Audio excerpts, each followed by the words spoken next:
The email arrived at 11:47 p.m. on a Tuesday. I was finishing quarterly projections in my home office when the notification chimed. No subject line. Sender, CH 2024 at a Proton mail address I didn't recognize. The body contained one sentence and a link. You deserve to know what's happening in your own company. The link led to a secure file sharing service. Password protected. I stared at the login screen, cursor blinking in the empty field. Some instinct, maybe the lateness of the hour, maybe the clinical tone, made me type our company founding date, 081504, access granted, 17 files, all video, all time-stamped from the past 6 months. I clicked the first one, security footage from our office building 4th floor, conference room B. The timestamp read 9:47 p.m., 3 weeks ago. I remembered that night. Victoria had texted me that she was working late on the quarterly audit with David. I'd been at home, reviewing code for our new release. The video showed them entering the conference room. My wife, my business partner, my best friend since Stanford. They didn't turn on all the lights, just the ambient ones we used for late-night brainstorming sessions. David locked the door behind them. I should have closed the laptop. Should have called Victoria. Should have done literally anything other than what I did. I watched all 17 videos, every single frame. Conference room B appeared in 12 of them, David's office in 3. The executive bathroom on the 6th floor in 2. The footage was high quality, clearly from our building's security system, which meant someone with access had pulled these files deliberately. The timestamps spanned 6 months, November through April. Consistent pattern, late evenings, usually Tuesdays and Thursdays, occasionally Saturdays when the building was nearly empty. In the most recent video, from last Thursday, I could read Victoria's lips when she pulled back and smiled at David. Ryan has no idea. David had laughed and kissed her neck. He's too focused on the product launch to notice anything. I sat motionless in my office chair for maybe 20 minutes after the final video ended. Didn't cry. Didn't throw anything. Didn't feel much of anything except a strange, hollow clarity. The kind you get when something you suspected but refused to acknowledge becomes undeniable. My phone was on the desk beside the laptop. A text from Victoria, sent 40 minutes ago. Working late again. Don't wait up. Love you. I looked at the message.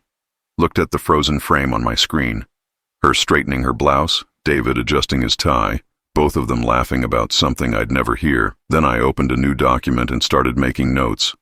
Timeline, assets, logistics, legal considerations.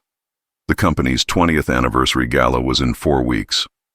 Saturday, May 18th. We'd been planning it for 8 months. Victoria's idea originally. 500 guests, investors, clients, employees, industry press. Rented out the entire Meridian Grand Hotel. Black tie affair. Victoria had chosen her dress 3 months ago. A custom piece from a designer whose name I could never remember. She'd shown me photos, excited about how it would photograph. I pulled up the event folder on my laptop. Catering contracts, entertainment agreements, AV setup specifications. Premier Visual Solutions was handling all the technical aspects. Projection screens, sound system, lighting design. 3 massive LED displays positioned around the ballroom for presentations and photo montages. The invitation was framed on my desk, elegant cardstock, embossed lettering. Smith & Reeves Technologies cordially invites you to celebrate 20 years of innovation. Join founders Ryan Smith and David Reeves for an evening of reflection and vision. I picked up the frame, studied it for a moment, then set it back down. My phone buzzed. Another text from Victoria. Actually heading home now. Miss you. I typed back. Drive safe. See you soon. Then I opened an encrypted browser and started searching for lawyers who specialized in business dissolution and asset protection. The gala was going to be unforgettable. Just not in the way anyone expected. I allowed myself a thin smile. The kind that doesn't reach anywhere near your eyes. The kind that means you've already decided how this ends. The next morning, Wednesday, I woke at 5:30 a.m., went for my usual run through Riverside Park, came back, showered, made coffee. Victoria was still asleep when I left for the office at 7 Oz. I left a note on the counter. Early investor call, love you. At work I moved through the day with perfect normalcy. Morning stand-up with the engineering team at 9 Oz. Product roadmap review at 10:30, lunch meeting with our head of sales at noon. Throughout it all, I smiled, engaged, contributed. No one noticed anything different. David stopped by my office around 2:00 p.m. "Hey, got a minute to talk about the gala presentation?" "Sure, come in." I gestured to the chair across from my desk. He sat down, tablet in hand, completely relaxed. This was the man who'd been my roommate junior year at Stanford, who'd convinced me to drop out senior year and start the company, who'd been best man at my wedding, who'd held my father's hand in the hospital 3 years ago when the old man was dying. "So I'm thinking we do a retrospective," David said, swiping through slides on his tablet. "Start with the garage days, move through major milestones, end with a preview of the new platform launch. Victoria suggested we include personal moments too, weddings, team photos, that sort of thing. Make it emotional." "Sounds good," I said. "How long are you thinking? Maybe 15 minutes? We can keep people engaged with the right pacing." "Perfect. You want to handle the technical coordination with the AV team?" "Already on it. Meeting with them Friday to go over the specs." He stood up, paused at the door. "You okay? You seem a little distant." I met his eyes. "Just tired. The product push has been intense." "Tell me about it, but we're almost there." 3 more weeks and we launch, then the gala, then maybe we can both take a vacation." "That's the plan," I said. After he left, I sat there for a full minute, then opened my calendar and started blocking time. I labeled the blocks product review and code audit, but they weren't for that. They were for the real work that needed doing. Thursday morning, I met with Claire Hammond. The meeting was scheduled as coffee with a potential consultant in my calendar. We met at a cafe in Brooklyn, far from our usual Manhattan circles. I arrived 15 minutes early, chose a corner table with a clear view of the entrance, ordered black coffee. She walked in at exactly 9 a.m., early 40s, tired eyes, carrying a weathered leather messenger bag. She spotted me immediately and crossed the cafe without hesitation. "Ryan Smith," she said. No question in it. "Claire Hammond." I gestured to the seat across from me. "Thank you for meeting." She sat down, ordered coffee when the server came by. We didn't speak until the server left. "You sent the videos," I said. "I did." "Why?" She took a breath, looked out the window at the Brooklyn street. "I worked for Smith & Reeves for 6 years. Senior developer, led the infrastructure team. Good at my job. Loved the work." She turned back to me. "Last November I was working late. Needed to grab a file from the 4th floor server room. Saw them coming out of conference room B. Your wife was fixing her lipstick. David was buttoning his shirt wrong, missed a button. And they saw you. Didn't matter. They knew I'd seen them, though. 2 weeks later, I was called into HR. Allegation of inappropriate conduct. Supposedly I'd made unwanted advances toward David. Complete fabrication. But Victoria was CFO. David was CTO. Their word against mine. She wrapped her hands around her coffee mug. They fired me 3 days before Thanksgiving, terminated my equity, threatened legal action if I talked about why I was really let go. 6 months ago. I've been rebuilding, freelance consulting, scraping by. But when I saw the anniversary gala announcements, saw them posting about this big celebration like they're these paragons of business ethics. She shook her head. I still have access to the security archives. System admin credentials they forgot to revoke. I pulled every relevant file from the past 6 months. What do you want in return? Nothing. My career there is done. I'm moving to Seattle next month, starting fresh. She pushed a USB drive across the table. But I want them to face consequences. Real ones. Public ones. I want everyone who thinks they're brilliant ethical leaders to see who they actually are. I picked up the drive. What's on this? Edited compilation. 8 minutes. Removed the most graphic moments, but kept enough to make the situation crystal clear. Includes timestamps, location metadata. Irrefutable. Why 8 minutes? Because that's how long it took me to walk from the server room to the elevator while Victoria and David were in HR fabricating complaints about me. Long enough for them to decide my professional destruction was worth covering their affair. I turned the drive over in my hand. You know what I'm planning. I can guess. The gala. During the presentation, 500 people, industry press, everyone who matters. Claire studied me for a long moment. That's brutal. That's proportional. She almost smiled. Do you need help with the technical setup? I'll handle it. The AV company thinks they're just installing standard presentation equipment. By the time anyone realizes what's actually playing, it'll be too late to stop. Password protected, locked down completely. Even if someone tries to kill the power, The backup systems will keep it running. Claire leaned back in her seat. You've thought this through. I've thought about nothing else since Tuesday night. What happens after? To you, I mean. I'll be on a plane to Berlin before the video finishes. My sister lives there. I've already got job offers from 3 companies in Europe. New life, new start. I look down at the USB drive. Victoria and David get to rebuild their reputations here. I get to rebuild mine where nobody knows this story. Fair trade. We sat in silence while the cafe filled up with the morning rush. Brooklyn professionals grabbing coffee before work, completely unaware that 2 strangers were plotting the complete destruction of a 20-year business partnership. Can I ask you something? Claire said. Why are you so calm about this? I'm not calm. I'm disciplined. There's a difference. I pocketed the USB drive. Rage without strategy is just noise. This is going to be a symphony. Claire extended her hand across the table. I shook it. Justice served, she said. Consequences delivered, I replied. She stood to leave, then paused. For what it's worth, I'm sorry. I know they were important to you. They were who I thought they were. Now I know better. She nodded once and walked out. I sat there for another 30 minutes, nursing a second coffee, running through contingencies in my mind. Everything was in place now. The evidence, the venue, the exit strategy. 4 weeks until the gala. 28 days until Victoria and David learned that betrayal has weight. I paid the check and headed back to Manhattan to finalize the details. Friday became the template for the next 3 weeks. Perfect husband during the day, strategic operator at night. I hired Daniel Rothstein on Monday, May 6th. His office was in Midtown, 34th floor, floor-to-ceiling windows overlooking Bryant Park. He specialized in what he called complex business transitions, the kind where one partner needs to exit cleanly while protecting their interests. You're not divorced yet, he said, reviewing the documents I'd brought. But you've been married 8 years. New York is equitable distribution. She's entitled to half of marital assets accumulated during the marriage. The company was founded 12 years before we married, but it grew substantially during the marriage. She'll argue her contributions as CFO increased its value. He leaned back in his leather chair. However, you have leverage. If you can prove marital misconduct, infidelity with a business partner, judges tend to be less generous in distribution. I have video evidence. 17 files spanning 6 months. His eyebrows raised slightly. That changes things. With that kind of documentation, we can push for a fault-based divorce. Preserves more of your assets. Potentially voids any claims she might make about the business. What about David?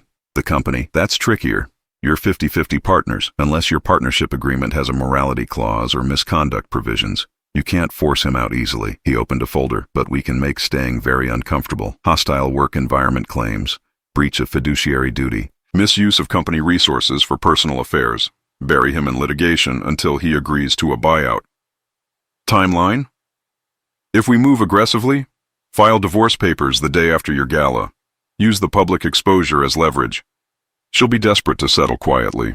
We can probably wrap the divorce in 6 months. The business dissolution takes longer, 12 to 18 months. But you can step back from day-to-day operations immediately. Do it, whatever it costs. I signed the retainer that afternoon, $75,000, worth every cent. That evening I had dinner with Victoria at our favorite restaurant in Tribeca. She ordered the sea bass, I got the ribeye. We split a bottle of Burgundy. She talked about the gala preparations, how the flowers were going to be absolutely perfect, how the photographer she'd hired had shot 3 magazine covers last year. I want everything documented beautifully, she said, reaching across the table to squeeze my hand. 20 years is a huge milestone, and having you as my partner through it all has been incredible. I squeezed back. Couldn't have done any of this without you. We make a good team. You, me, David, the 3 of us built something amazing. We certainly built something, I said. She smiled, completely missing it. I'm so glad we're doing this together. Some couples grow apart, but we just keep getting stronger. I raised my glass. To strength. To us, she corrected. We clinked glasses. I watched her drink. Watched her smile, watched her check her phone under the table and type something quickly, probably to David. Tuesday, May 7th, I moved 40% of my liquid assets to an account in Germany. $2 million transferred at 3:00 a.m. while Victoria slept beside me. I watched the confirmation email arrive on my phone, then deleted it and cleared the browser history. Wednesday, I attended a cake tasting for the gala dessert selection. Victoria, David, and the event planner tried 12 different options. I smiled through all of them, agreed that the dark chocolate torte with raspberry coulis was definitely the one. The event planner, Sandra, pulled me aside afterward. You three have such great chemistry. It's rare to see business partners who genuinely like each other. We've been through a lot together, I said. It shows. This gala is going to be magical. Thursday, May 9th, I met with James Harrison from Premier Visual Solutions. His office was near Union Square, filled with monitors and technical equipment. So for the anniversary presentation, I said, I want to add a surprise element, something personal that Victoria and David won't know about. Romantic gesture? He asked. Something like that. Can we set up the system so I can upload content the morning of the event? And make it secure. Password protected so only I can access the controls? Absolutely. We're already installing 3 LED displays around the ballroom. I can set up a dedicated control station for you, completely locked down. You'll have total control over what plays and when. Perfect. And the system needs to be fail-safe. If someone tries to shut it down, it keeps playing until the content finishes. He raised an eyebrow. That's unusual, but doable.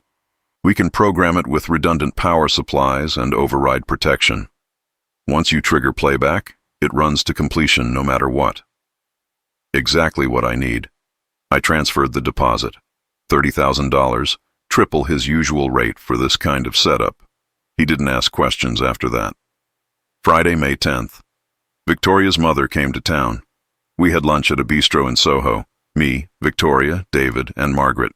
Margaret spent the entire meal talking about how proud she was of her daughter, how Victoria had always been driven and ambitious, how she'd chosen such a wonderful husband.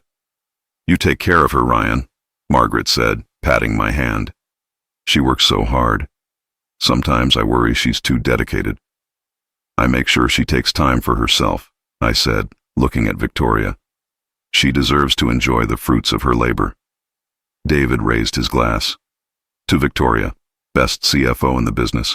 We all drank to that. Across the table, Victoria and David's feet were touching under the table. I could see it in how they shifted their chairs, the angle of their legs. Margaret didn't notice. She was too busy talking about the gala, about how she'd invited all her friends from the country club. This is going to be the event of the season, Margaret said. Everyone wants to see how successful you've all become. They'll definitely see something memorable, I said. Monday, May 13th, 5 days before the gala.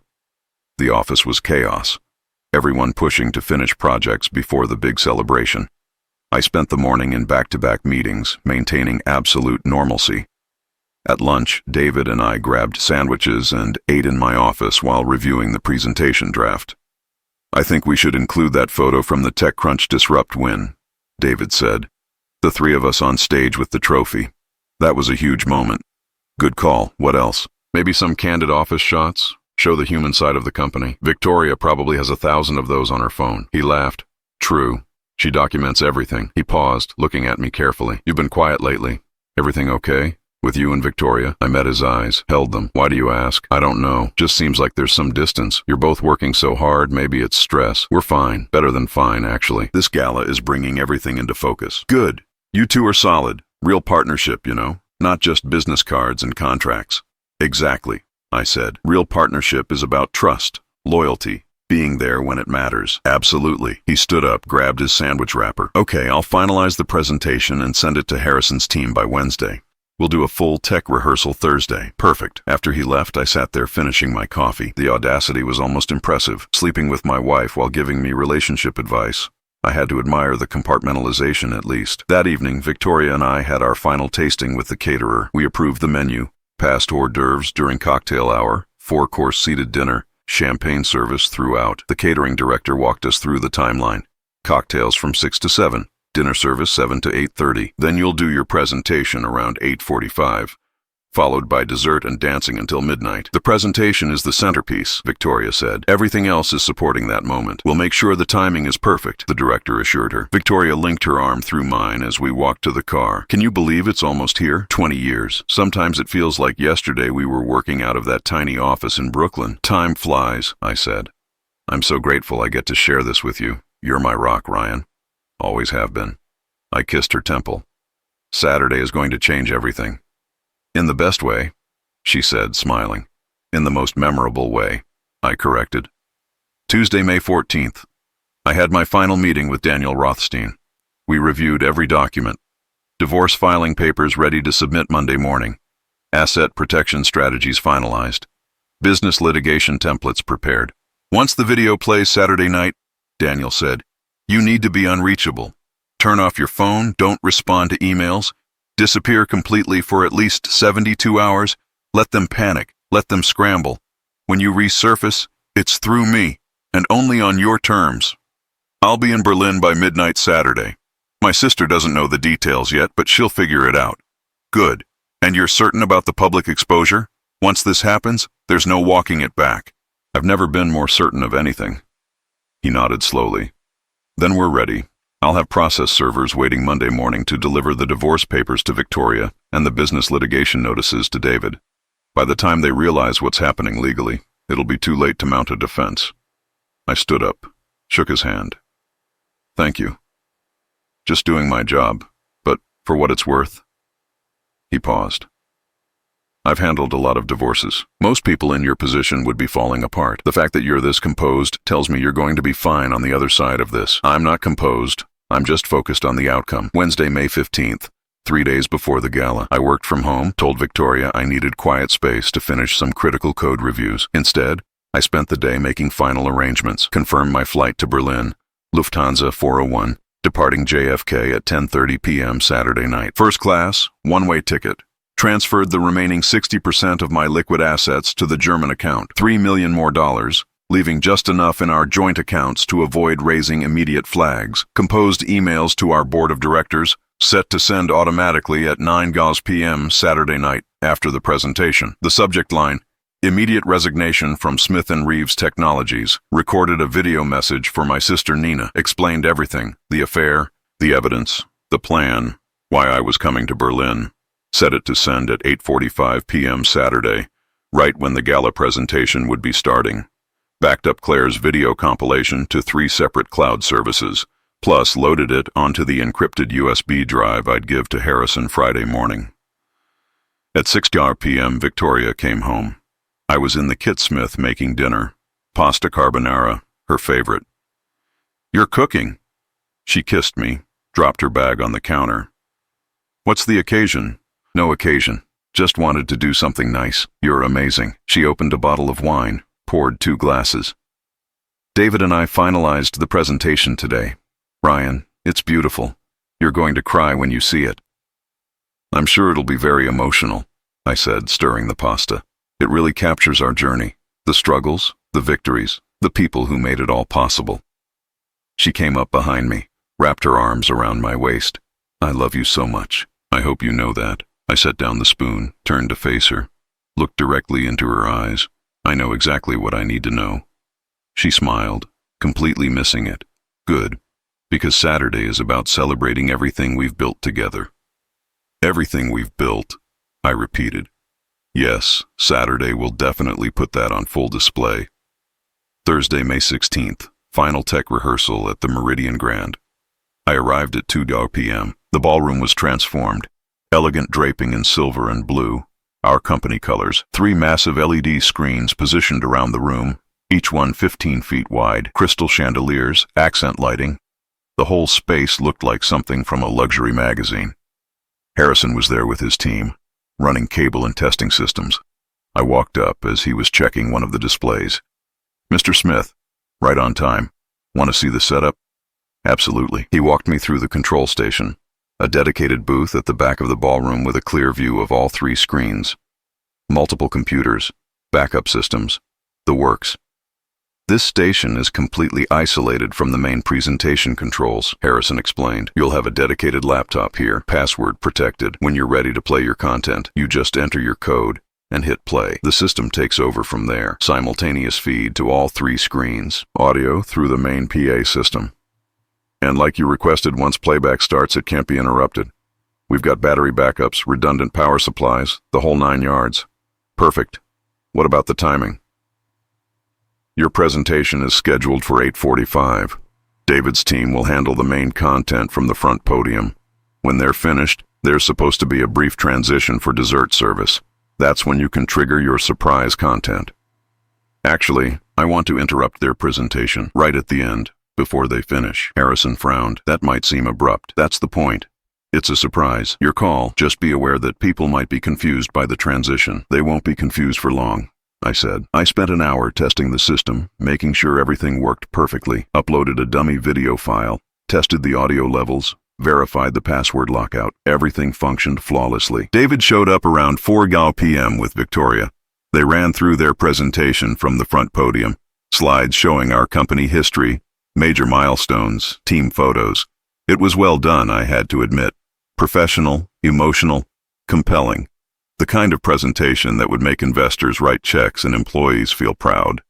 The final slide was a photo of the three of us at our company retreat last year, standing on a beach in Mexico, arms around each other, laughing. The caption read, 20 years of partnership, innovation, and friendship. Victoria wiped her eyes. God, this is going to destroy people. In a good way. Definitely going to destroy people, I agreed. That night, Victoria and I had dinner with David and his girlfriend, Lauren. We went to a steakhouse in Midtown, celebrated early. Lauren was sweet. A graphic designer David had been dating for about 8 months. She had no idea what was happening. Just happy to be included in the celebration. You three are like family, Lauren said over dessert. It's so rare to see business partners who actually like each other. We've been through everything together, David said, raising his bourbon. The good, the bad, everything in between. That's what makes it work. To loyalty, Victoria said, raising her wine glass. To consequences, I said, raising mine. Everyone drank to that. Nobody questioned the word choice. Friday, May 17th. One day before the gala. I woke at 5 a.m., went for my last run through Riverside Park. The sun was just coming up, the city still quiet. I ran harder than usual, pushing until my lungs burned and my legs ached. Physical pain to match everything else. At 8:01 a.m., I met Harrison at the Meridian Grand for final setup. The ballroom was complete now, tables dressed, centerpieces in place, everything ready for tomorrow night. I handed him the USB drive with Claire's video compilation. This is the surprise content, I said. Can we do a quick test? Sure thing. We went to the control booth. He loaded the video file. The screens lit up with my pre-recorded message. My face, serious expression, speaking directly to camera. Victoria, David, I should be standing here celebrating 20 years of partnership. Instead, I'm going to show everyone what that partnership actually became. Harrison's eyes went wide. Wait. Is this? The video cut to the security footage. Conference room B, November 14th, 9:47 p.m. Even edited, the content was unmistakable. Harrison stopped the playback after 10 seconds. You're not seriously planning to play this tomorrow night. 8:45 p.m., right at the end of their presentation. That's insane. That's proportional. I took the USB drive back, plugged it into the secure slot, entered my password code. System's locked now, right? Yeah. And it'll play the full 8 minutes even if someone tries to shut it down. It's programmed that way, but seriously, you need to think about, I've thought about nothing else for 2 weeks. I handed him an envelope. There's $50,000 in there. Keep the equipment, sell it, whatever. Consider it a bonus for your discretion. Harrison stared at the envelope. I could get sued for this. Sue, you were hired to install a presentation system and play content provided by the client. That's exactly what you're doing. You don't control what's in the content. I looked him in the eye. But if you want to walk away right now, I understand. I can operate the system myself. He was silent for a long moment, then pocketed the envelope. System's ready. Password protected. We'll play at whatever time you trigger it. 8:45 p.m. Done. He packed up his tools. For what it's worth, I hope they deserved this. Watch the full video later. You'll know they did. Harrison and his team left through the service entrance. I stayed behind, sitting in the control booth, looking out at the empty ballroom. Tomorrow night, 500 people would fill this space. They'd drink champagne, eat expensive food, watch a presentation about partnership and success. And then they'd see the truth. I allowed myself to feel it then, the anger, the betrayal, the grief. Not for long. Just enough to remember why this mattered. Then I locked it down again and walked out. That evening was the rehearsal dinner. Just family and close friends, about 40 people total. Victoria's parents, my sister Nina via video call from Berlin, David's parents, a handful of our oldest employees. Victoria's father gave a toast about legacy and building something that lasts. Ryan and David didn't just build a company, they built a family, and Victoria, sweetheart, you found the perfect partner. Someone who understands that success is about more than money. It's about integrity. Everyone applauded. I raised my glass, caught David's eye across the table. He smiled, completely relaxed. My turn to speak. I stood up, looked around at all the faces, people who believed tomorrow would be a celebration. Thank you all for being here. 20 years is a long time in any business, but especially in tech. We've survived because we understood that trust is everything, that loyalty matters, that when you build something with other people, you're accountable to them. I turned to Victoria. Tomorrow, everyone will see exactly what kind of partnership we've built. No filters, no illusions. Just the truth. She teared up, thought I was being romantic. Her mother dabbed her eyes with a napkin. I sat down to applause. After dinner, I said my goodbyes. Hugged my mother, shook hands with Victoria's father, waved to Nina on the video screen. Victoria walked me to the car. You're not staying at the hotel tonight? Tradition. Can't see the birthday girl before the party. She laughed. That's wedding tradition, silly. Same principle. Tomorrow should be special. It will be. I love you so much. Tomorrow will show everyone exactly what we mean to each other, I said. I kissed her forehead, got in the car, drove away. In the rearview mirror, I watched her standing there, waving, smiling, completely oblivious. I drove straight to JFK and checked into the airport hotel, spent the night making final confirmations, flight confirmed, bank transfers verified, emails queued, video loaded and tested, legal documents ready to file. At 2:00 a.m. I finally lay down on the hotel bed, fully clothed, staring at the ceiling. 24 hours from now, 500 people would watch a celebration turn into devastation. 24 hours from now, Victoria and David would understand that betrayal has weight. 24 hours from now, I'd be somewhere over the Atlantic, finally free from the biggest mistake I almost let define me. I closed my eyes. Tomorrow was going to be perfect. Saturday, May 18th, 7 a.m. I woke up to my phone exploding with messages, 47 texts. 12 missed calls, all in the last hour. Victoria, David, Sandra, the event planner. Various employees asking about schedule details. The gala was 13 hours away. I ignored them all. Showered, put on jeans and a t-shirt. The tuxedo I was supposed to wear was hanging in the bridal suite at the Meridian. Victoria had insisted we get ready there together. Wanted photos of us preparing for our special night. It would stay there, pristine and unworn. At 8:30 a.m., my phone rang. Nina, calling from Berlin. I answered that one. You've been cryptic as hell this week, she said by way of greeting. What's going on? You'll get a video message tonight. Everything will make sense then. Ryan, you're scaring me. Are you okay? I'm better than I've been in months, maybe years.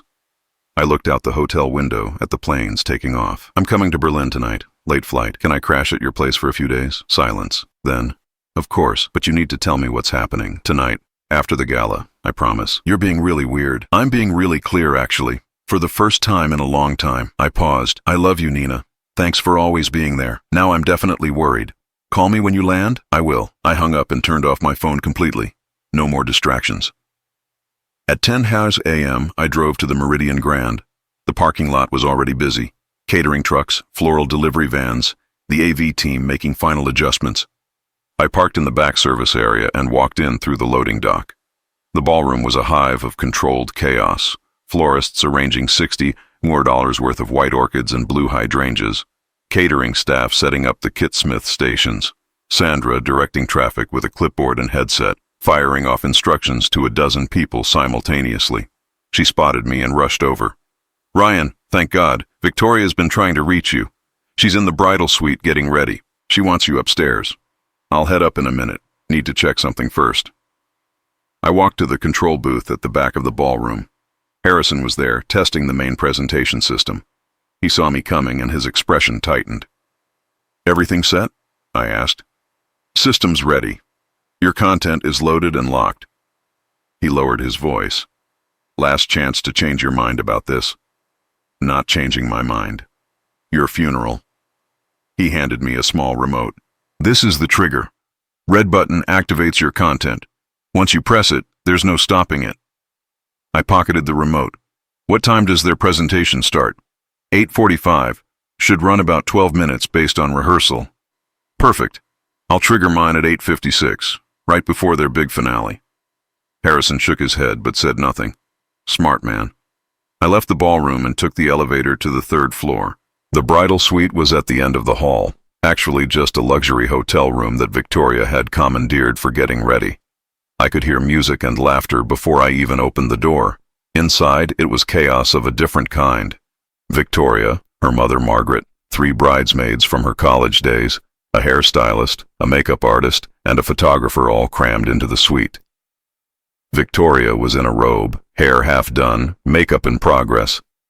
She saw me and squealed, "You're here!" I was so worried. Why weren't you answering your phone? Wanted to stay focused. Big night. I kissed her cheek. You look beautiful. I'm not even dressed yet. She grabbed my hand. Come see the dress. I know it's bad luck or whatever, but I need you to see it before tonight. She pulled me into the bedroom where a stunning navy blue gown hung on the closet door. Custom designed. Probably cost $30,000. Sleek, elegant, designed to photograph perfectly. What do you think? You'll be the center of attention, I said. Everyone will be looking at you. That's the idea. She laughed, hugged me. This is it, Ryan.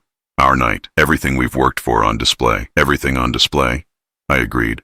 Absolutely. Margaret appeared in the doorway. Ryan, dear, you should get ready. The photographer wants couple photos before the event starts. Actually, I need to run a quick errand. Something for the presentation.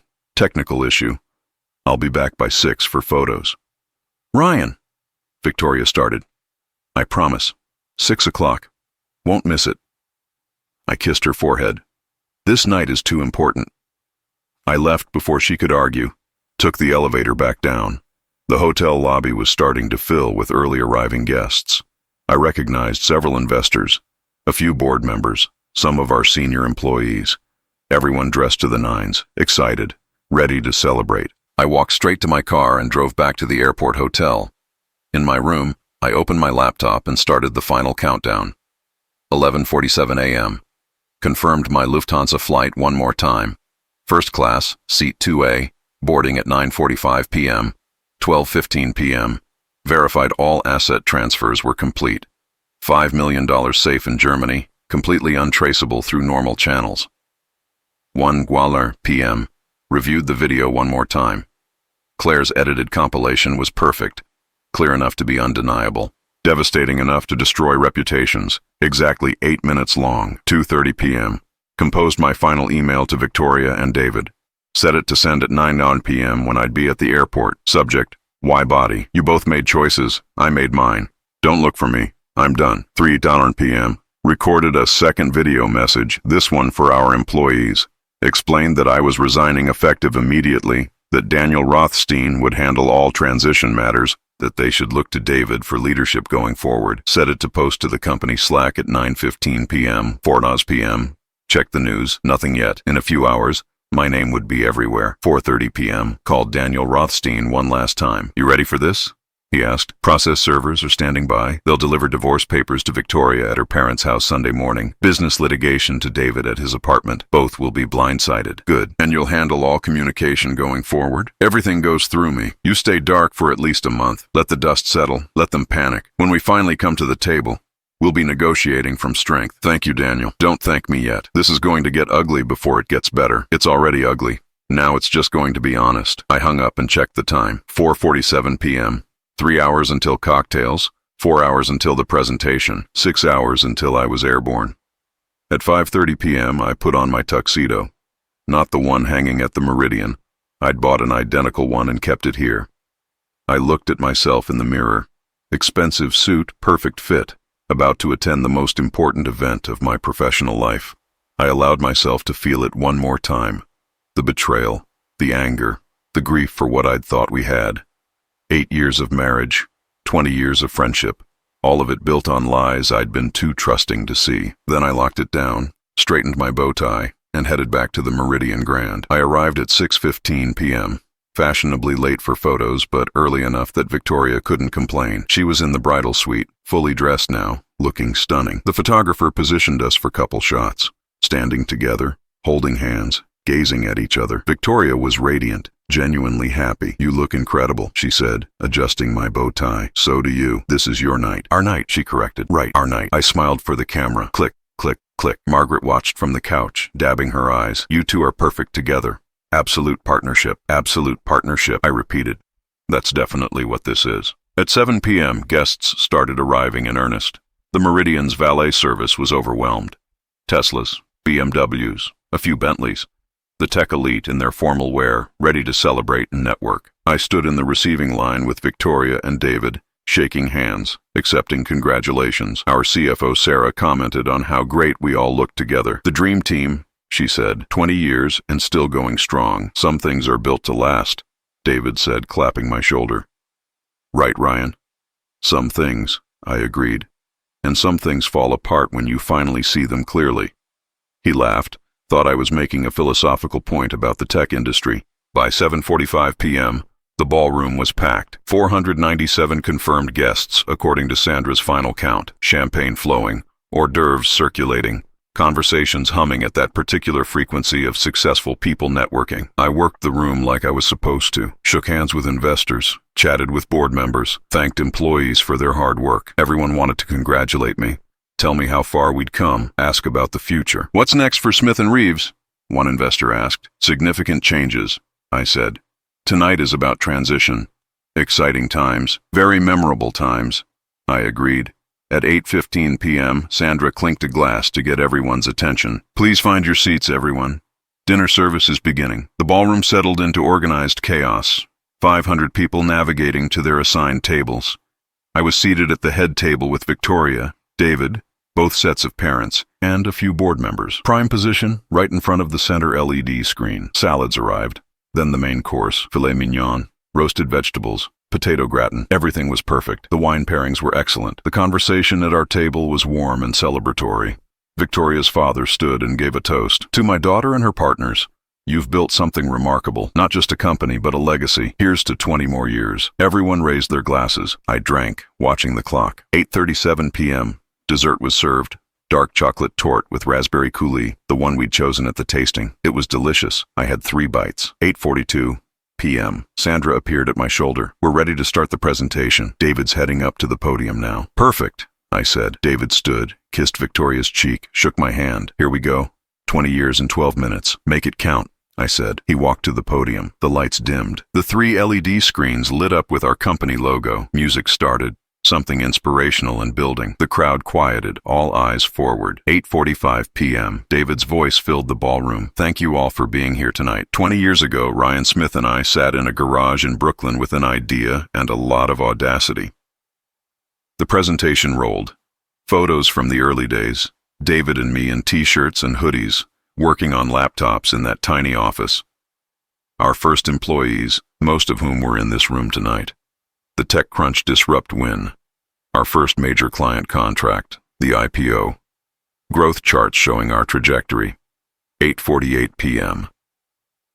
But a company is more than metrics, David continued. It's people, and we've been blessed with incredible people.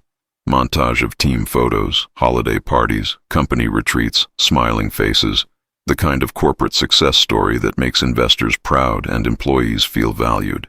8:51 p.m. Especially the people closest to the mission, David said. The screen showed a photo of him, me, and Victoria at last year's board retreat. My partners, my family. Victoria squeezed my hand under the table. I squeezed back. 8:54 p.m. Ryan and Victoria, thank you for being on this journey with me, for believing in the mission, I pulled the remote from my pocket. 8:56 p.m. Pressed the red button. The screens went black. David stopped talking, confused. The music cut out. The ballroom went silent. Then the screens lit up again. But not with David's presentation. With my face, my pre-recorded message, crystal clear on 3 15-foot screens positioned around the ballroom. My voice through the PA system, filling every corner of the space. Victoria, David, I should be standing here celebrating 20 years of partnership. Instead, I'm going to show everyone what that partnership actually became. Victoria's hand went rigid in mine. I felt her entire body tense. What the hell? David started from the podium. The video cut to security footage. Conference room B, November 14th, 9:47 p.m. Timestamp visible. Location data visible. Crystal clear image quality. The ballroom erupted in shocked murmurs. Someone gasped.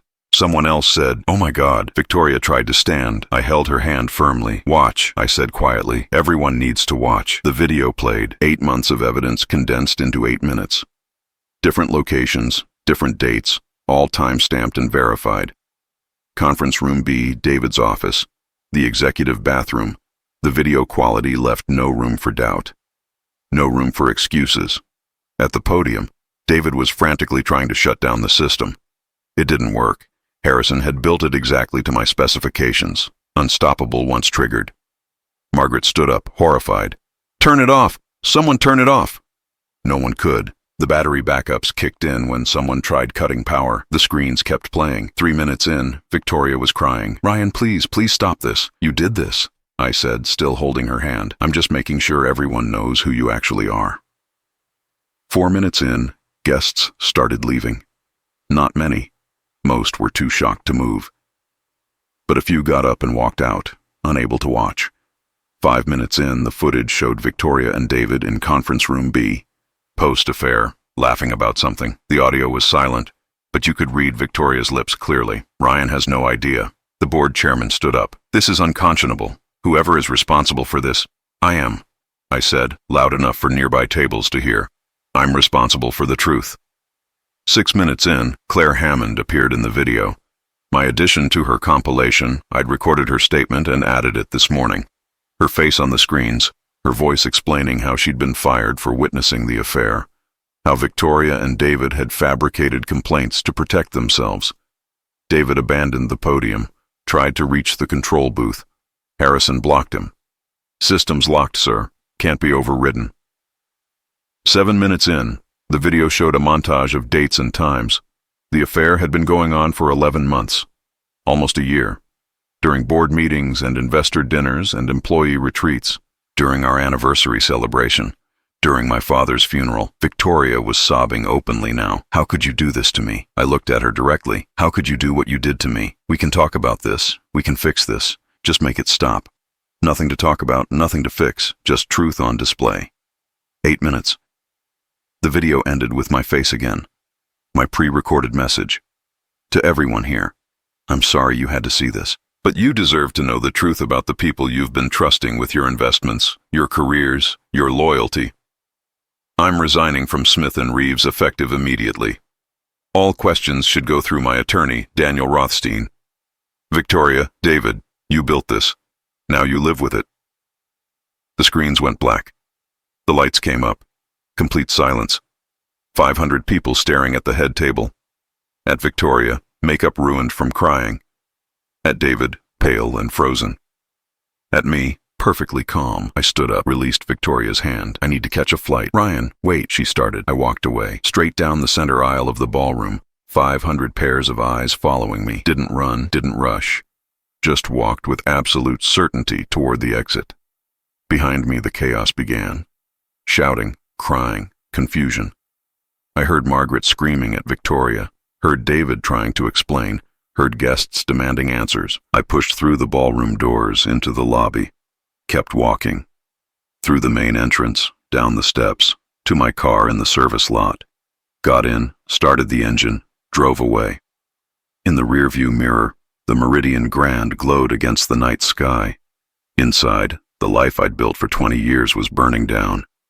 Outside, the road stretched toward JFK and freedom. I checked my watch. 9:04 p.m. The scheduled emails would be sending right about now. The video message to Nina, the resignation to employees, the goodbye to Victoria and David. My phone, still turned off, was probably melting down with messages. Wouldn't know. Wouldn't care. I merged onto the highway toward the airport. The flight to Berlin departed in 90 minutes. I'd make it with time to spare.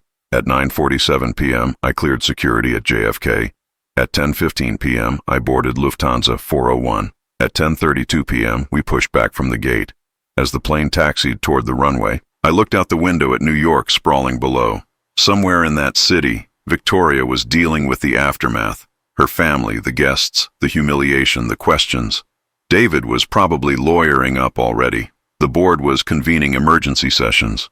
The press was getting wind of the story. I felt nothing. No guilt, no satisfaction, no regret. Just the quiet certainty that I'd handled it exactly right. The plane lifted off. I ordered a whiskey, neat. The flight attendant asked if I was celebrating something. "New beginning," I said. She smiled and moved on to the next passenger. I closed my eyes. Berlin was 7 hours away, and a whole new life was waiting. Justice wasn't always pretty, but it was always necessary. The first 3 days in Berlin were radio silence. Nina met me at Tegel Airport at 6:30 a.m. Sunday morning, took one look at my face, and didn't ask questions until we got back to her apartment in Kreutzberg. "Coffee first," she said. "Then you explain why you just blew up your entire life." We sat at her Kitsmith table while dawn broke over the city. I told her everything, showed her the original videos Claire had sent me, explained the planning, the execution, the aftermath I'd left behind. "Jesus Christ, Ryan." She stared at me. "You really did it. You actually played a revenge video at your anniversary gala." "Accountability video," I corrected. Revenge implies it was about hurting them. This was about truth. Semantics. Everyone back home is going to call it revenge. Let them. I won't be there to hear it. She got up, refilled both our coffee mugs. "You know this is going to follow you, right? The internet doesn't forget. The internet will move on to the next scandal in a week. 2 weeks tops. By then, I'll be established here with a new job, new life. No one in Berlin cares about Connecticut tech industry drama." "Maybe." She sat back down. "But I care about you. Are you actually okay?" I considered the question honestly. "I don't know yet. Ask me in a month." Monday morning, the news broke properly. I kept my phone off, but Nina showed me the headlines on her laptop. TechCrunch. Smith & Reeves co-founder exposes partner affair at anniversary gala. Company in crisis. New York Times Business. Tech CEO's public humiliation. When corporate celebrations go wrong. Bloomberg. Smith & Reeves Technologies faces investor. Questions after explosive gala video. The stories were everywhere. Someone had recorded portions of the video on their phone and leaked it. Within 24 hours, edited clips were circulating on Twitter, Reddit, LinkedIn. Victoria and David were trending topics. So was I. "You're famous," Nina said. Or infamous, depending on perspective. The comments were split. Half the internet called me a genius for the exposure. Half called me cruel for the public humiliation. Some called it justified. Others called it psychotic. Everyone had an opinion. I read through a few hundred comments, then closed the laptop. Doesn't matter what they think. It kind of does if you ever want to work in tech again. I have 3 job offers already. Berlin's startup scene doesn't care about American corporate drama. They care about what I can build. That afternoon, I started getting voicemails. My phone was off, but they hit my email as transcriptions. Victoria left 6. David left 4. My mother left 2. The board chairman left 1. Daniel Rothstein left 1, telling me not to respond to any of them. I listened to Victoria's first message. Her voice was wrecked from crying. "Ryan, please call me back. I know you're angry. I know I hurt you. But this, what you did, you destroyed everything. My reputation, my career, my family. People are calling me horrible things. The board is demanding my resignation. My mother won't speak to me. Please, just talk to me. We can fix this. I'll do anything. Please." I deleted it without finishing. The second message was angrier. "You had no right to humiliate me like that. In front of everyone. You're cruel, Ryan. Vindictive. I made a mistake, but what you did was calculated evil. You planned this for weeks, while pretending to love me. That's psychotic." Deleted. By the 6th message, she was just crying.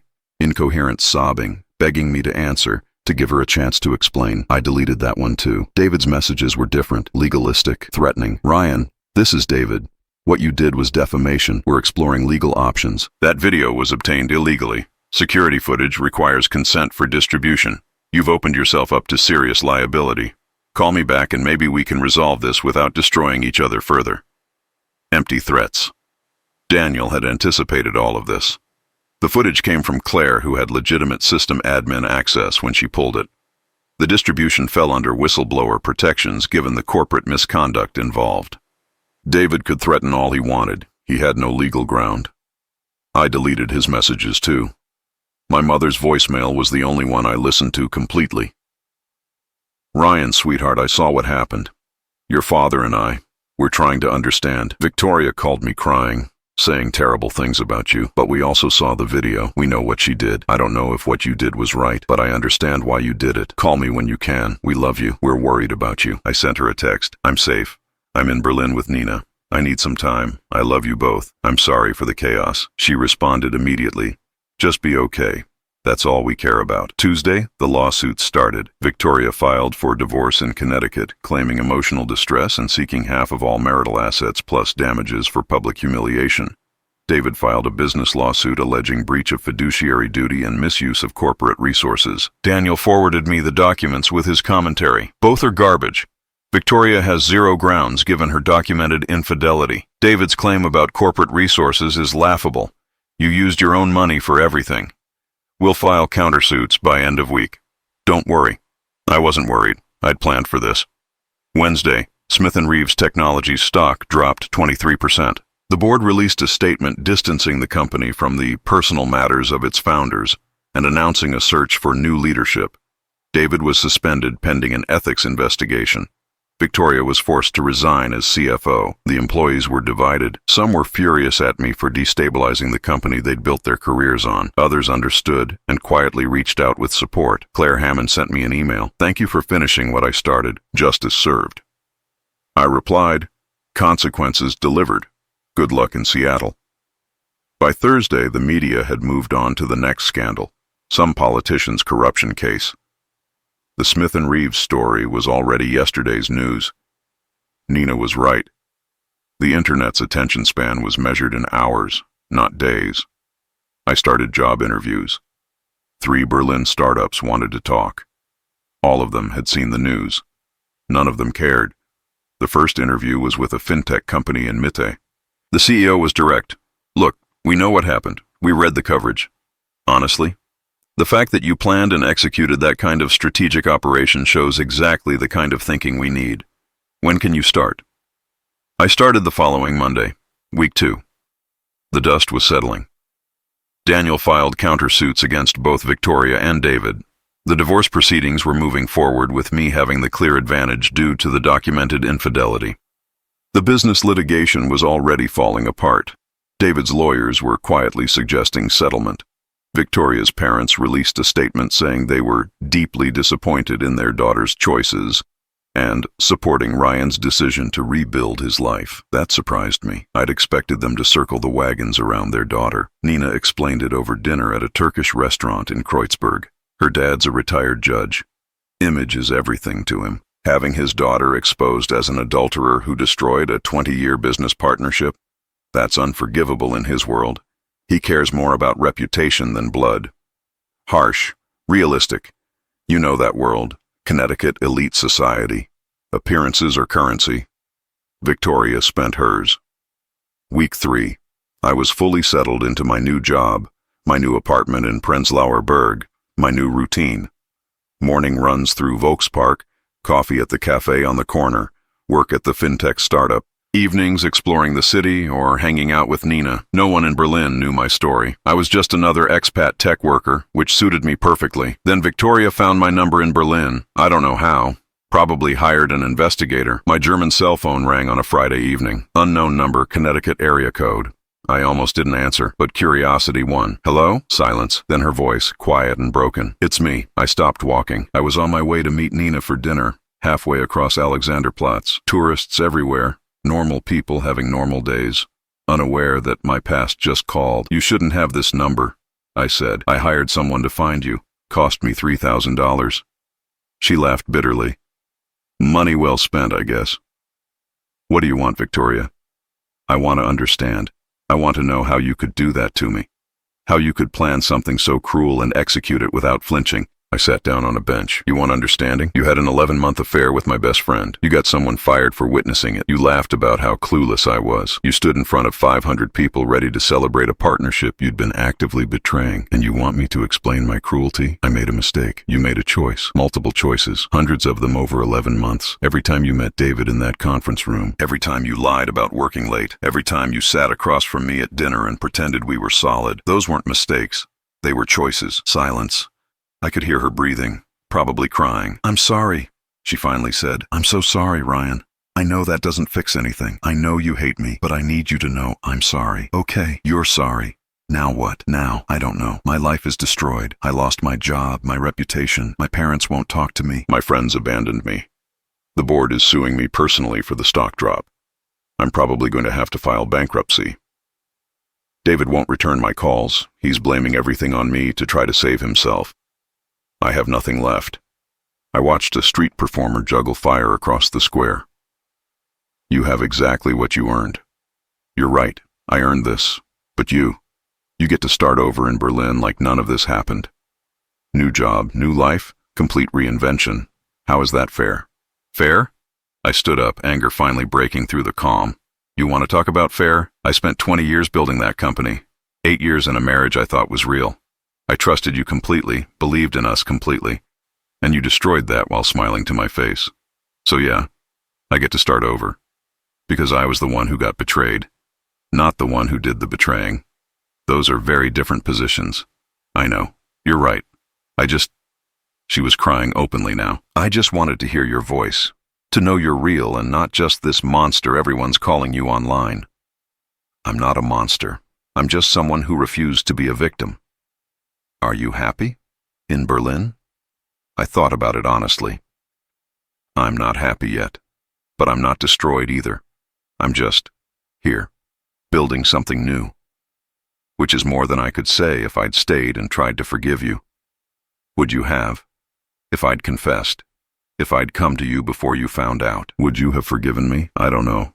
Probably not, but at least you would have had agency in the process. Instead, you forced my hand. Long silence. Across Alexanderplatz, the TV tower lit up against the darkening sky. I hope you find what you're looking for, Victoria said finally. I really do. Despite everything, I hope you're okay. I hope you figure out who you actually are. I replied, without the title, the company, the image. Maybe that person is worth knowing. Maybe. She paused. Goodbye, Ryan. Goodbye, Victoria. I hung up, blocked the number, deleted the call log. Nina was waiting at the restaurant, already seated with a bottle of wine. You're late, and you look like you saw a ghost, Victoria called. Jesus, what did she want? Closure, I think. Or absolution. Something I can't give her. Did you give her anything? The truth. That's all I have left to give anyone. Nina poured me a glass of wine. You know you're going to have to deal with this eventually, right? Actually process what happened instead of just running from it. I'm not running. I'm rebuilding. Same thing sometimes. She raised her glass. But for tonight, let's just drink expensive wine and pretend we're normal people with normal problems. Deal. We clinked glasses. Across the restaurant, a couple was celebrating an anniversary. The guy got down on one knee, pulled out a ring. The woman started crying happy tears. Everyone around them applauded. I watched for a moment, then looked away. Marriage worked for some people. Maybe even most people. Just not for people who confused performance with partnership. Week 4. The legal proceedings were wrapping up faster than expected. Victoria agreed to a settlement that gave me 80% of marital assets in exchange for no further damages claims. She was desperate to end it, move on, rebuild whatever she could of her life. David settled the business litigation for $2 million and his full resignation from Smith & Reeves. The company's board bought out his shares at a discount and brought in new leadership. I retained my founder status, but as a silent partner, equity stake with no operational role. Daniel sent me the final paperwork via encrypted email. It's done. You're officially divorced, officially separated from the company, officially free. Victoria and David are both financially ruined and professionally toxic. You, meanwhile, are set up nicely in Berlin with your assets protected. I'd call that a win. I signed the documents electronically and sent them back. Thanks for everything, Daniel. My pleasure. Easiest case I've handled in years. Having video evidence of everything helped considerably. The news cycle had completely moved on. Smith & Reeves was already recovering under new leadership. Victoria had moved to Boston, according to Nina's Connecticut sources. David was trying to start a consulting business, but finding clients reluctant to work with him. I was just another tech worker in Berlin, anonymous and unburdened. 1 month after the gala, I went for a run through Tiergarten, morning sun filtering through the trees, the city waking up around me. I ran harder than I'd run in years, pushing until my lungs burned and my legs ached. When I stopped, bent over catching my breath near the victory column, I realized something. I felt lighter. Not happy exactly. Maybe that would come later, but lighter, like I'd been carrying something heavy for years and finally put it down. My phone buzzed. Text from the fintech CEO. Great work on the presentation yesterday. Investors are excited. Want to grab coffee and talk about your next project? I texted back, absolutely. When? This was what rebuilding looked like. New projects, new colleagues, new challenges that had nothing to do with betrayal or revenge or consequences. Just work, just forward momentum. I walked back toward my apartment through the park. Berlin stretched out around me, historic and modern, scarred and rebuilt, a city that understood reinvention. I could learn from that. 6 months after the gala, I was sitting in a cafe in Charlottenburg when the final piece fell into place. The cafe was my regular spot. Small, quiet, excellent coffee, close to my apartment. I'd spent most of Saturday morning there, working on a product proposal for the fintech startup. We were building something interesting, a payment platform that could actually disrupt the European market. The kind of work that felt meaningful again. My phone buzzed. Email from Daniel Rothstein. Subject, final closure. I opened it. Victoria had signed the absolute final divorce decree. Everything was officially, legally, completely done. No more paperwork, no more negotiations, no more ties whatsoever. 8 years of marriage dissolved into legal documents and asset transfers. Daniel's message was characteristically brief. It's over. You're free. Good luck in Berlin. I sat there for a moment, letting it sink in. Then I closed my laptop, finished my coffee, and walked out into the Berlin afternoon. The city had become home over the past 6 months. I knew my neighborhood now. The best bakery, the Turkish market that stayed open late, the park where I ran most mornings, the bars where Nina and I met for drinks. I had routines, friends, a life that existed completely independent of Connecticut and Smith & Reeves and everything that happened. The fintech startup had promoted me to head of product development. My team was small but talented. 3 developers, 2 designers, all young and hungry, and excited about what we were building. They knew nothing about my past. To them, I was just Ryan, the American guy who joined 6 months ago and had good ideas about payment infrastructure. That anonymity was precious. In Berlin, nobody cared about tech industry drama from Connecticut. Nobody recognized me from the viral videos that had circulated briefly before the internet moved on. I was just another expat. And the city had thousands of us. My apartment in Prenzlauer Berg overlooked a tree-lined street, small but comfortable, 1 bedroom, good light, walking distance to everything that mattered. I'd furnished it simply, bed, desk, couch, nothing fancy. After years of living in Victoria's carefully curated aesthetic, the minimalism felt honest. Nina had become my anchor here. We had dinner together at least twice a week, sometimes more. She'd introduced me to her documentary filmmaker friends, a whole community of creative people who worked on projects about memory, trauma, reconstruction. They understood starting over. You should talk to someone, Nina said one night over Thai food in Kreuzberg. Like a therapist. Process what happened. I'm processing fine. You're functioning fine. That's different.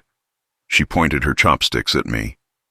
You went through massive betrayal, executed a pretty extreme response, blew up your entire life, and moved to another continent. That's not nothing, Ryan. I know it's not nothing. I just don't see what talking about it accomplishes. It might help you actually feel something about it instead of just existing through it. I considered that. She wasn't entirely wrong. I'd been operating on autopilot for months. Work, routines, surface-level interactions. Nothing too deep. Functional, but not fully present. Maybe. I said, I'll think about it. You'll think about thinking about it. Very you. She smiled. But seriously, you're my brother and I love you. I just want to make sure you're actually okay, not just pretending. I'm getting there, I said, and I meant it. The following week, I started seeing a therapist, Dr. Schneider, recommended by one of Nina's friends. German but spoke perfect English. Office in Mitte, modern and minimal. Exactly the kind of space that felt safe enough to be honest.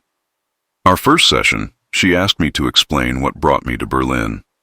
I told her the condensed version, discovered my wife's affair, exposed it publicly at a major event, left the country. Her expression didn't change. That's quite a lot, she said. How are you managing with all of it? I'm here, I'm working, I'm functional. Functional isn't the same as healthy. So my sister tells me. Over the next several sessions, we unpacked it. The betrayal, yes. but also the years leading up to it, how I'd ignored warning signs because I wanted to believe in the partnership, how I'd invested everything in the company and the marriage, leaving no space for anything else, how the exposure at the gala wasn't just about Victoria and David, it was about reclaiming agency after feeling powerless. Do you regret it? Dr. Schneider asked during our 5th session. The public exposure?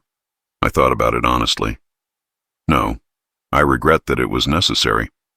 But given what happened, I don't regret how I responded. Why not? Because they would have gotten away with it otherwise.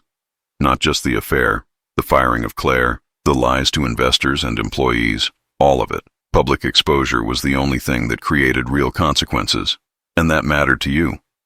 The consequences. Yes, because without consequences, betrayal is just free. People do terrible things and face no real cost. I couldn't let that stand. She nodded, made a note. Tell me about your life now. What brings you joy? That question stopped me. Joy felt like a strong word. I don't know if I feel joy yet, but I feel possibility, like I can build something new that's actually mine. That's a start. 3 months into therapy, I had my first actual date since the divorce. Her name was Annika, a UX designer at a different startup. We met at a tech networking event. Started talking about product design, ended up getting coffee the following week. She was smart, funny, completely uninterested in my past. When she Googled my name after our second date, she admitted this later, and found the old news articles. She just shrugged. Everyone has a past, she said. What matters is who you are now. We dated casually for a few months, nothing serious. Just enjoying each other's company without pressure or expectations. It felt healthy in a way my relationship with Victoria never had. Equal, honest, no performance required. Eventually, it ran its course. We wanted different things long term, but we ended it kindly, stayed friends, proved to me that I could have connections that didn't end in devastation. That felt like progress. 1 year after the gala, I was in a conference room at the fintech startup pitching to investors. Major round of funding, Series A, 12 million euros on the line, my product vision, my presentation, my moment. I stood at the front of the room and laid out our platform, what we'd built, where we were going, why it mattered. The investors asked hard questions. I answered clearly, confidently, backed by data and user feedback and market analysis. At the end, the lead investor leaned back in his chair. This is solid work, Ryan. We're in. 12 million euros, secured. The startup was real now, positioned for actual growth and impact. After the meeting, our CEO pulled me aside. That was masterful. Where'd you learn to pitch like that? 20 years of practice, I said, some of it useful. He laughed. Well, whatever you learned, it worked. Congratulations. I walked back to my apartment that evening through Tiergarten. The park was beautiful in late spring. Trees in full bloom, couples having picnics, kids playing football. Normal life, everywhere around me. I thought about Victoria, wondered briefly where she was and how she was doing. The anger had faded over the year, replaced by something closer to indifference. She'd made her choices.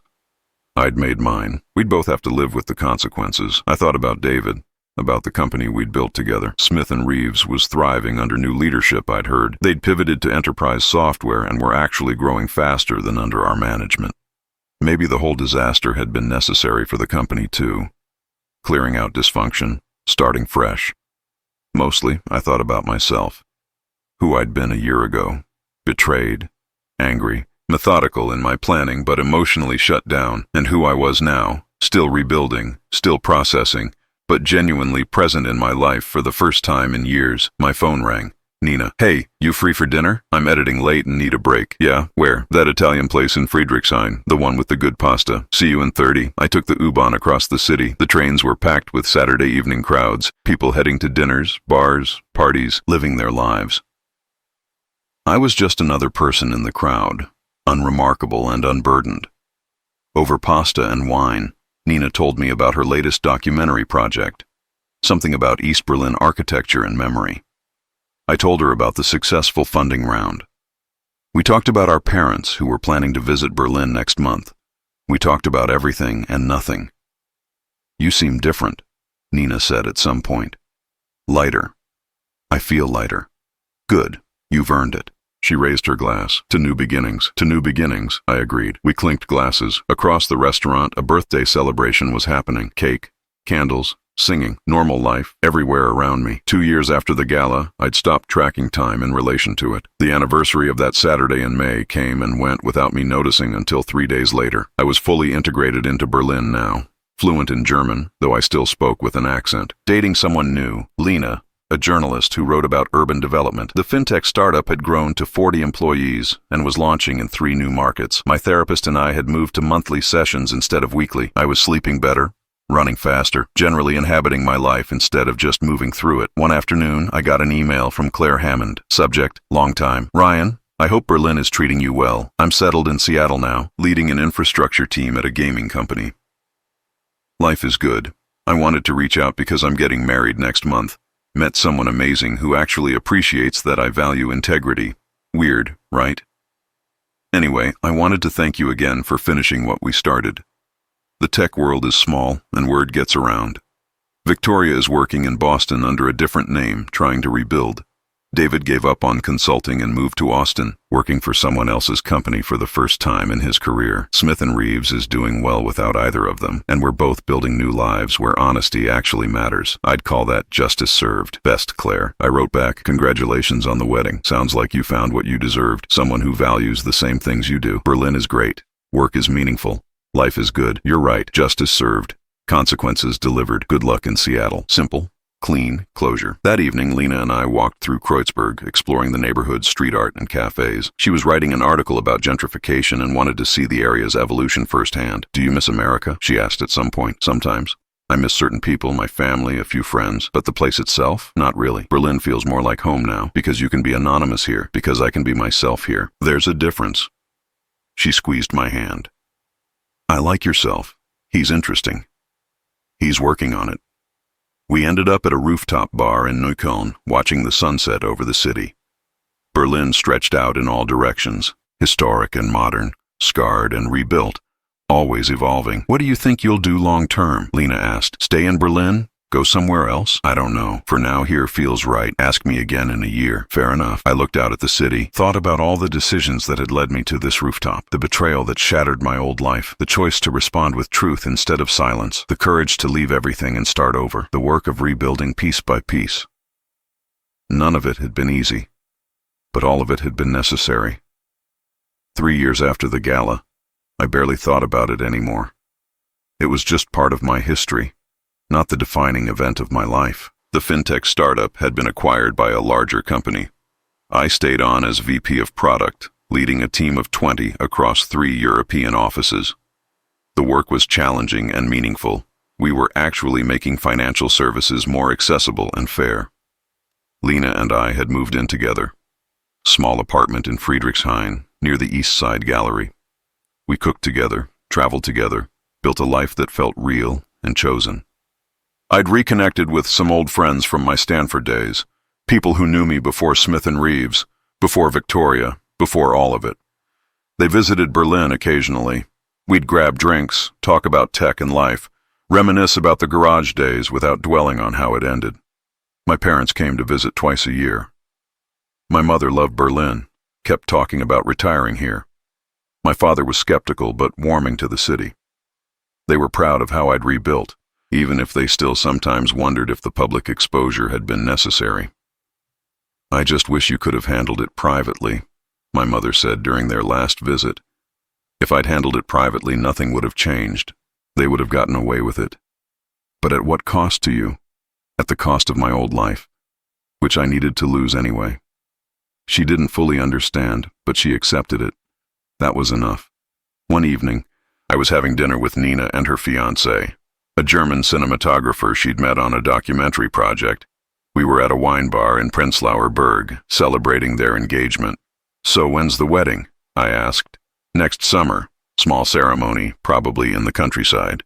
You'll come, obviously. Obviously. Can I bring Lena? Of course. We love Lena. The conversation moved on to other things. Their documentary project, my work, plans for the holidays, normal sibling talk, comfortable and easy. At some point, Nina's fiancé stepped away to take a call. Nina leaned across the table. You know what I realized the other day? You smile now. Like genuinely smile. You didn't do that when you first got here, didn't I? No, you were functional but flat. Now you actually seem happy. I thought about it. I am happy. Not in spite of what happened, but maybe because of it. The whole disaster forced me to rebuild from scratch. And what I built this time is actually mine. That's weirdly healthy. 3 years of therapy will do that. She laughed. Fair enough. Well, I'm glad you're here. Berlin suits you. It really does. 4 years after the gala, I got one final message about it. I was at a tech conference in Amsterdam when someone approached me during a networking session. Mid-30s, startup founder, American accent. Ryan Smith, right? That's me. I thought so. Look, this might be weird, but I wanted to thank you. Thank me for what? For what you did at that gala. I was working at a company where 2 executives were having an affair and hiding it. It was creating this toxic culture, favoritism, retaliation against anyone who questioned them, all this dysfunction. I saw what you did, how you exposed it publicly, and it gave me the courage to go to the board with documentation. They investigated, found tons of misconduct, cleaned house. The company is actually healthy now. He extended his hand. So thank you. What you did mattered beyond just your situation. I shook his hand. I'm glad something good came from it. More than you know. There's a whole generation of us in tech who saw that and realized we don't have to just accept corruption and affairs and abuse of power. We can document it, expose it, demand accountability. You set a template. After he walked away, I stood there processing that. I'd never thought about the gala exposure as anything beyond my personal situation. The idea that it had ripple effects, that it had encouraged other people to demand accountability, that was unexpected. Maybe it had been necessary after all. Not just for me, but for something larger. 5 years after the gala, I was truly free from it. I'd been promoted to Chief Product Officer at the acquiring company, leading product strategy across multiple European markets. The work was exactly what I'd wanted when I first started Smith & Reeves, meaningful, innovative, mine. Lena and I got married in a small ceremony in the Berlin Botanical Gardens, just family and close friends. Nothing elaborate. Nina officiated. My parents cried. Lena's parents welcomed me completely, asked nothing about my past. During our vows, I promised honesty, partnership, accountability. Lena promised the same. We both meant it. The wedding was everything the Smith & Reeves gala wasn't. Intimate, genuine, about actual love instead of performance. We danced under string lights and laughed with friends and went home to our apartment happy and exhausted. No drama, no exposure. No consequences to deliver, just 2 people choosing each other with clear eyes and honest hearts. That night, lying in bed with Lena asleep beside me, I thought about Victoria for the first time in months, wondered if she'd found peace, hoped she had. The anger was long gone, replaced by something closer to compassion for who we both were back then. 2 people who thought they had something real, but were actually just performing partnership. I was glad I'd left, glad I'd exposed it. Glad I'd started over. Every decision I'd made, even the brutal ones, had led to this moment, a life that was genuine and mine. 6 years after the gala, someone asked me about it directly for the first time in years. I was giving a talk at a product management conference in London. After my presentation, during Q&A, a young woman raised her hand. This might be too personal, but I read about what happened at your previous company.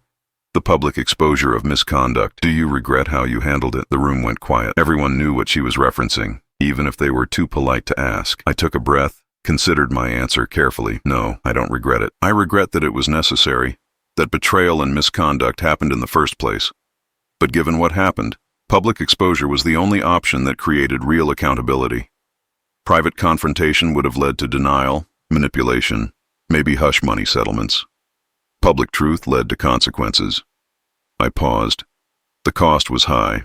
My old life ended completely. But that old life was built on lies I didn't know existed.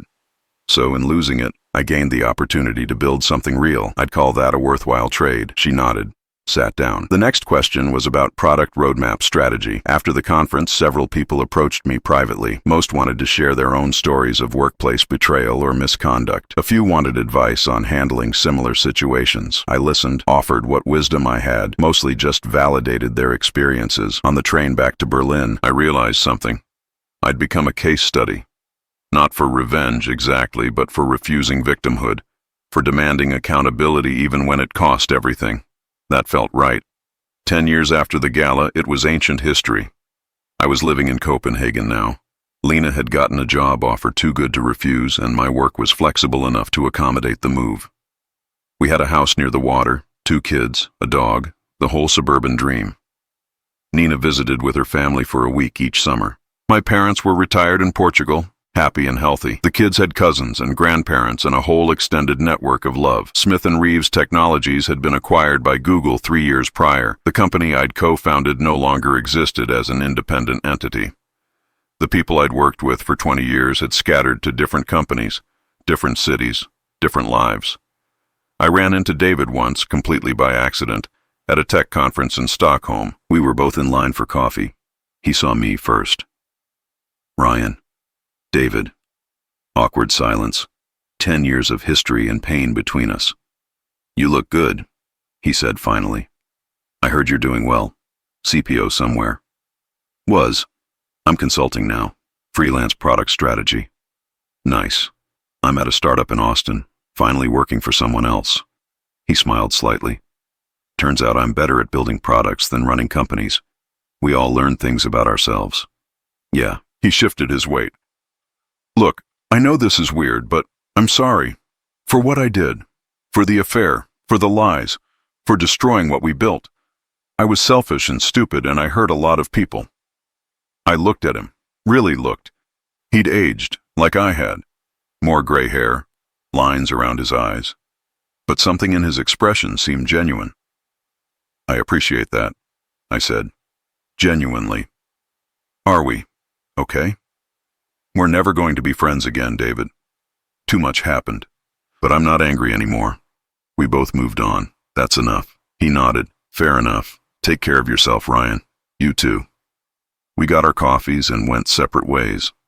That was the last time I ever saw him. Victoria, I never saw again. I heard through various channels that she'd remarried, had kids, built a quiet life in Boston. She worked in finance under her maiden name, kept a low profile, apparently found some version of happiness. I hoped it was real this time. The kids asked me once, when they were old enough to Google, about the news articles they found, the wedding scandal that their dad was involved in years before they were born. Lena and I sat them down and explained age appropriately, that I'd been married before, that the person I married betrayed my trust, that I'd responded by telling the truth publicly, that it had been very painful for everyone involved. Why did you tell everyone? My daughter asked. Why not just leave quietly?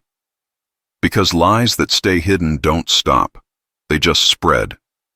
By exposing what happened, I made sure other people knew what they were actually dealing with. It protected others from the same betrayal, but it hurt the person who hurt you. Yes, and I had to decide if that was proportional to what they'd done. I decided it was. My son, always more direct. Do you regret it? I regret that it happened, but I don't regret how I responded. They seemed satisfied with that, at least until they got older and formed their own opinions. 15 years after the gala, I'd become someone completely new. The conference speaking had evolved into teaching. I was an adjunct professor at Copenhagen Business School, teaching product management and business ethics. The case studies I used often included my own story, not as a revenge tale, but as a lesson in accountability, consequences, and rebuilding. Students were fascinated by it. Some thought I'd been justified, some thought I'd been cruel. Most understood it was complicated, that betrayal and response existed in shades of gray, not black and white. I'd written a book about it, actually. Not a memoir exactly, more a framework for making difficult ethical decisions in business. How to demand accountability without destroying yourself. When public exposure serves justice versus personal revenge. How to rebuild after catastrophic professional failure. It sold moderately well, got some good reviews. Mostly it helped people going through similar situations. Betrayal by partners, misconduct by colleagues, moments where staying silent felt impossible but speaking up felt destructive. I got emails regularly from readers. Most thanked me for giving them permission to prioritize truth over comfort. A few criticized me for being vindictive. I read them all, responded to most, accepted that my story would always be polarizing. That was okay. I'd made my choices. I'd lived with the consequences. I'd built something meaningful from the wreckage. That was enough. 20 years after the gala, I was giving a keynote at a business ethics conference in Berlin. Full circle. back in the city that had welcomed me when I had nothing. The conference was at the Meridian Grand, same hotel where the original gala had happened, same ballroom, though it had been renovated twice since then. I almost declined when I saw the venue, but then decided, why not? Face it completely. The talk went well. I spoke about ethical decision-making, accountability, the cost of truth, the necessity of consequences. The audience was engaged, asked thoughtful questions, seemed genuinely impacted. Afterward, at the reception, an older woman approached me, early 70s, elegant, familiar somehow. Mr. Smith, I wanted to introduce myself, Margaret Gardner, Victoria's mother. Everything stopped. I hadn't seen her since that rehearsal dinner 20 years ago. Mrs. Gardner, this is unexpected. I'm sure. She gestured to a quiet corner. Could we talk? Just for a moment. We found a spot away from the crowd. She looked at me carefully. I wanted you to know that Victoria is doing well. She's been sober for 12 years. The drinking problem got worse after the gala, but she got help. She's remarried to a kind man, has 2 children, works as a financial analyst. She's built a good life. I'm glad to hear that. She asked me to tell you something. If I ever saw you, she said, thank you for forcing the truth. It destroyed her at the time, but in the long run, it saved her. The public shame made hiding impossible. She had to actually face what she'd done. Change fundamentally. She's grateful for that now, even though it was the hardest thing she ever went through. I stood there processing that. I never wanted to destroy her, just to make sure the truth was known. I understand, and I want you to know. I blamed you at first. Thought you were cruel, vindictive. But over the years, watching Victoria actually rebuild into someone honest, I came to understand you were right. Public consequences were the only thing that forced real change. She extended her hand, so thank you for doing what was necessary, even when it cost you everything. I shook her hand. How is she? Really? Healthy? Happy? At peace with her past, focused on her present. She's a good mother, a faithful wife, a person of integrity now. That version of her was always there, but it took catastrophic failure to let it emerge. I hope she stays well. I think she will. And you? You seem well too. I am, truly. Margaret smiled. Good. You both deserve to rebuild. I'm glad you did. She walked away, disappeared back into the conference crowd. I stood there for a long time, watching Berlin through the floor-to-ceiling windows. The city lights, the TV tower, the river reflecting everything. 20 years of distance. And finally, complete closure. The gala had destroyed 2 lives and created space for 2 new ones. Both Victoria and I had become different people, better ones maybe. The cost had been catastrophic, but the outcome was genuine transformation. Justice served, consequences delivered, truth honored, lives rebuilt. I walked out into the Berlin night, hailed a taxi home to Lena and the kids. Tomorrow I had lectures to prepare, consulting clients to meet, a life to live that was entirely mine. No regrets, no looking back, just forward, always forward. The city lights blurred past the taxi window. Somewhere in Boston, Victoria was putting her kids to bed. Somewhere in Austin, David was working on someone else's product. Somewhere in Connecticut, Smith & Reeves Technologies existed as a division of Google, the original story mostly forgotten. And here in Berlin, I was just Ryan, husband, father, teacher, consultant, someone who'd made difficult choices and lived with them completely. That was enough. That was everything.